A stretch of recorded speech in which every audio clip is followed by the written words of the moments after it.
what they do for their career growth. And of course, a normal curve will follow. Majority of your people will be solid citizens. What is it that you do for them? How will you communicate? What is the development opportunity that you'll give? Is there a repeat opportunity that you have for them? Last thing, what I say is, you do all this measurement, you pay for performance, but you always promote for potential. Thank you.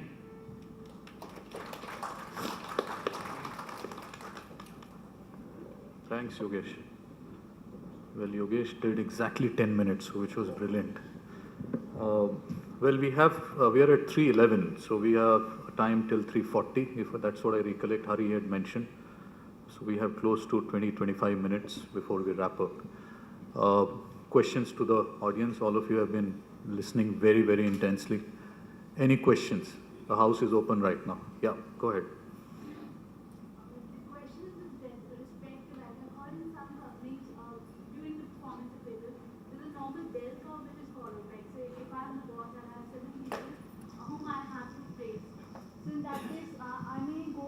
Like giving promotion to only one, to other two, putting them in the second one, and to the rest of them, putting them in the third, like the down one.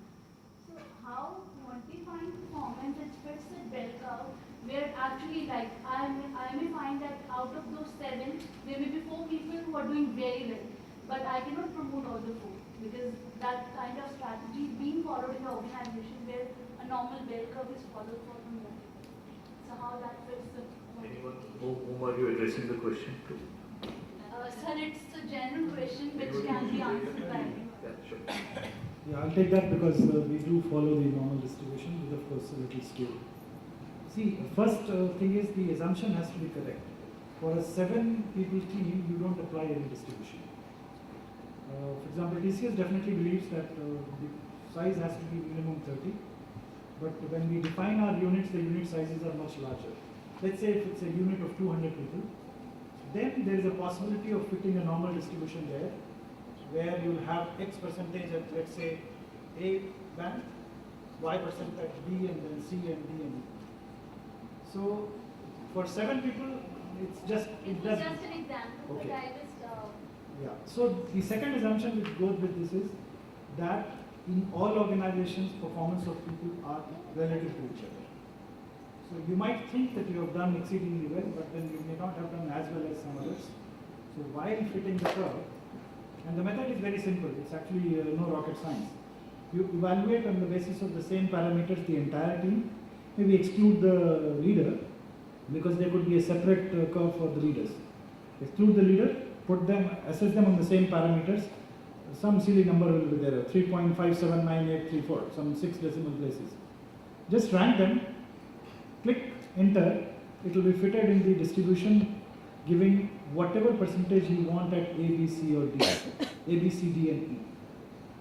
So the point is, this is a reality which is practiced in organization. If you ask me, is it good or bad? Well, my response will be mixed. Organizations which have a lot of focus on team performance, I don't think it's a great method to do. Because it's the team that performs. However, what are the other options available? Do you have an option where, for example, relative to each other, you have people at the bottom of the curve? How do you handle that? Because it's very difficult to convince a person, unless you have been giving periodic feedback across the appraisal cycle, that, well, you haven't done well. In fact, in large organizations, one of the challenges is that, well, the guy or girl will say, well, in the last 12 months, you never told me I was not doing well. So there are different kind of challenges in performance system. But how it gets fitted is, I just explained. Does that answer? Yeah. Okay, Just to add to this, I think the expectation that say 4 out of 7 people are promotable, I think that kind of requires a little bit getting down into drilling down further of what is the basis of promotion.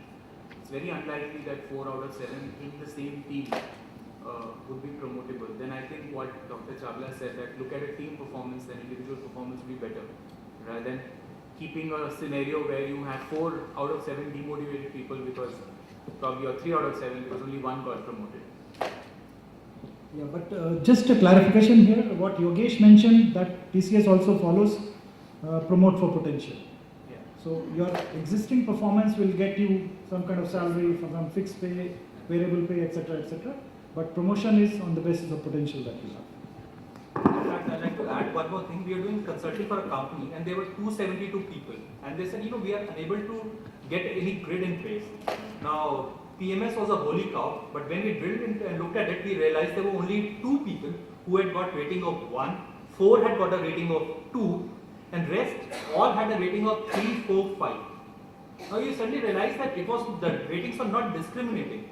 And the thing was, because the company was not doing well, managers had an emotional contract with people, and they said, I don't want to be held responsible for sacking of my team members. Hence, I will give them a safe rating. Yeah. And another reality is it's a pyramid. So the opportunities to grow up are always limited. So survival of the fittest comes in.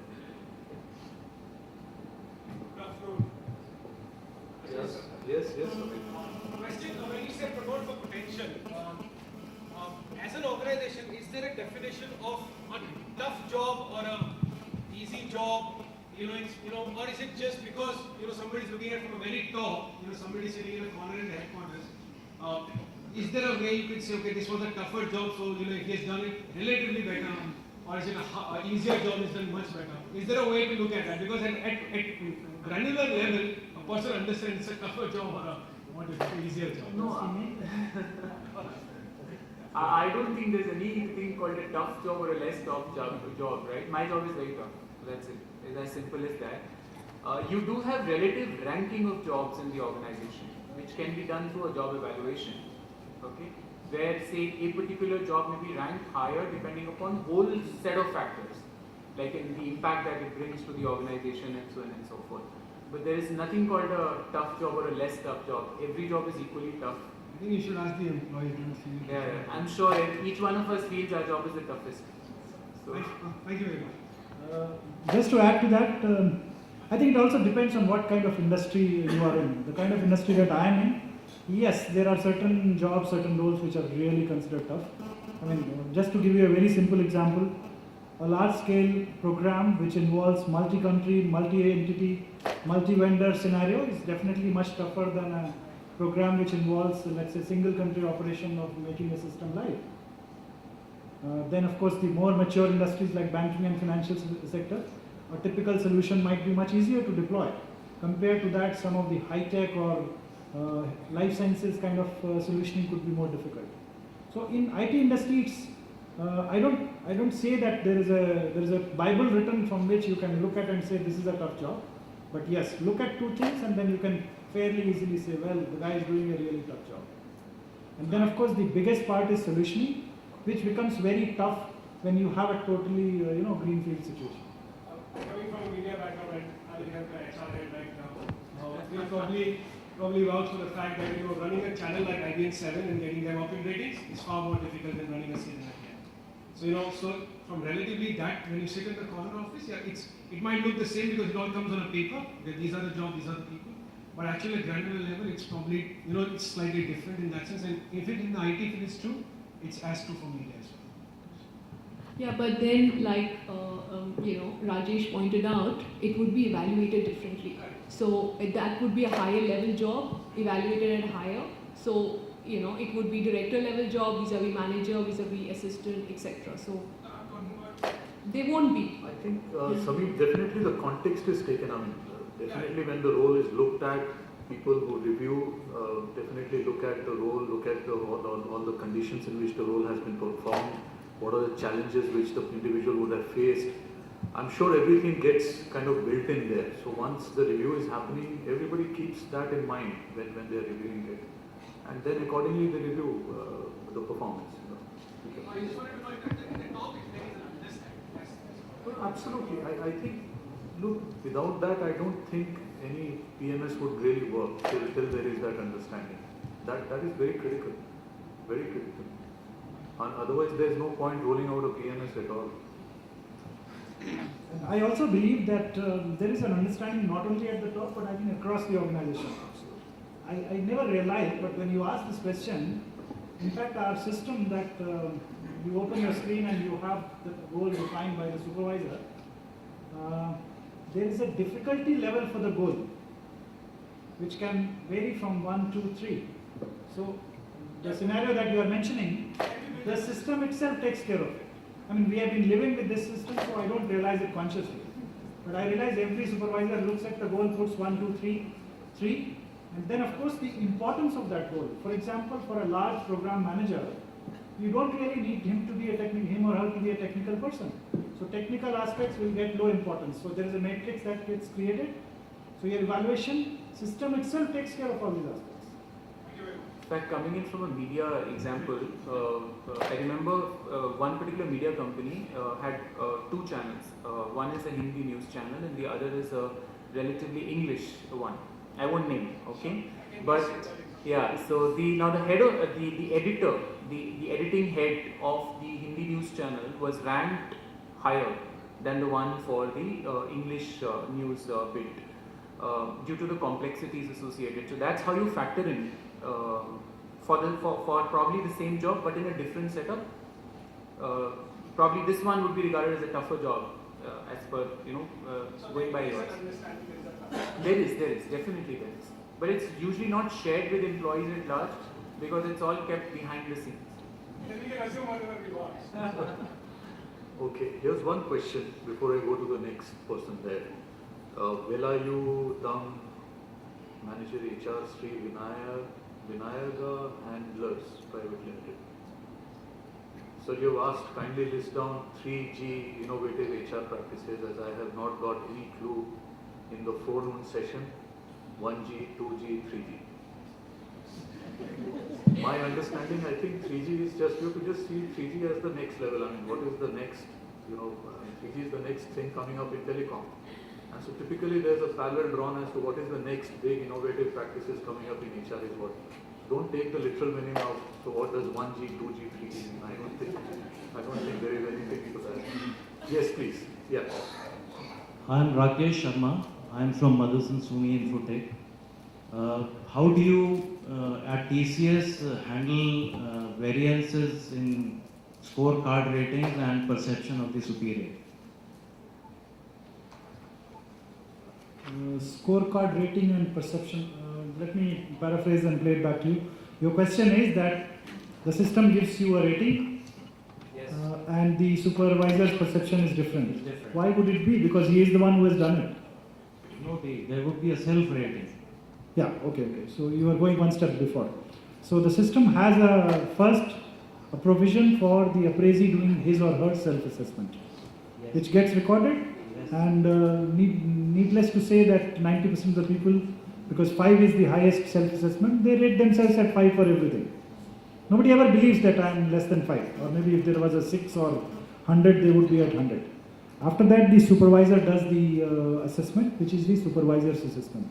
Then there is a reviewer, who is the big boss, who may not have 100% visibility to the work of the appraisee, but will have still fair level of visibility. So the normalization takes place at the reviewer level, who is incidentally also the unit owner most of the time. Then he calls 5 such supervisors. Well, you have rated all your people like this. Let's normalize and give me 5 reasons why this person is rated 5 and like that. So appraisee's assessment and supervisor's assessment is bound to be different. At the same time, there are some people who assess themselves very well, and there are some people who always assess themselves lower than what they are. And my own assessment, I mean, I've handled large teams also. I have generally tended to evaluate people who do a realistic self-assessment higher than those who do a very unrealistic self-assessment. In fact, currently also I have a person who every time when he rates himself at 4, so I tell him how many times I have told you that you are my star performer. So he says if I think I am a star performer, then that's the limit for me. And he's very young, he's about 4 years in the industry. So it's a mixed bag that some of the appraisees assess themselves correctly or objectively, honestly and realistically, some do not.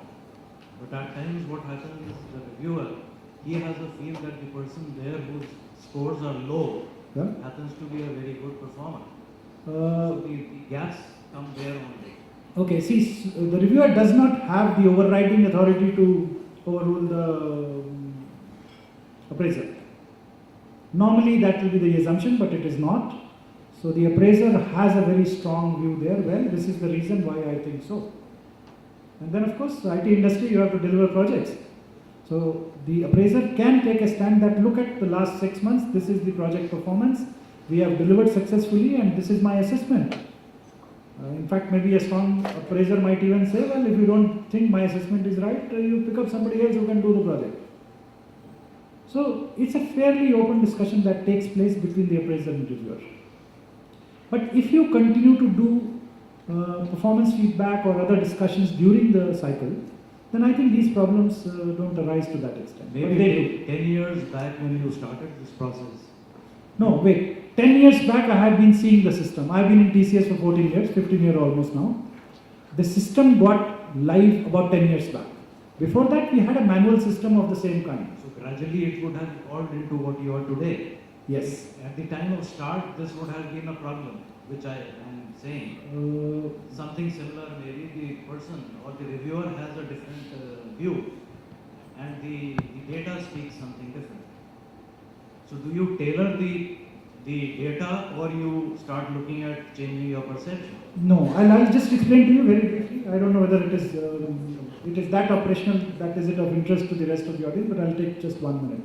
See, when I look back, 96 when I joined, I also underwent the same performance. I had one of the ladies who was heading this group and I was reporting to her.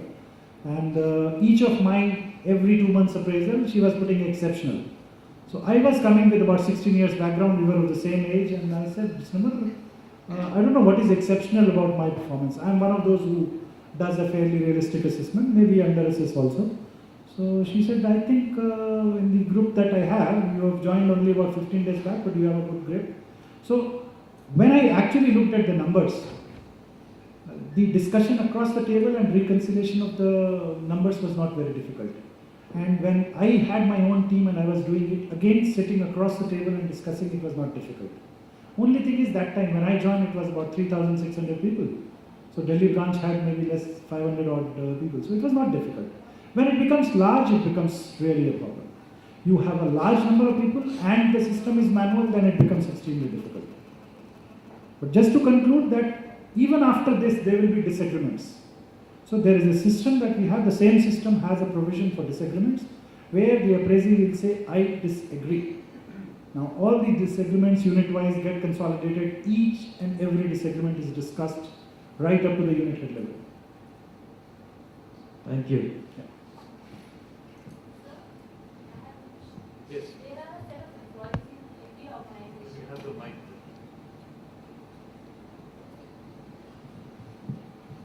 Yeah. So there are employees in most of the organizations, they go out of the way to do something for the organization. Now the problem with this kind of behavior is that it's neither a part of the job description nor it is in the performance management tool.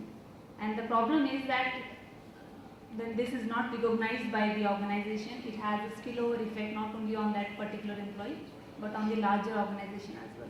So how do you deal with this kind of problems when you're measuring performance? Out of the way would mean what?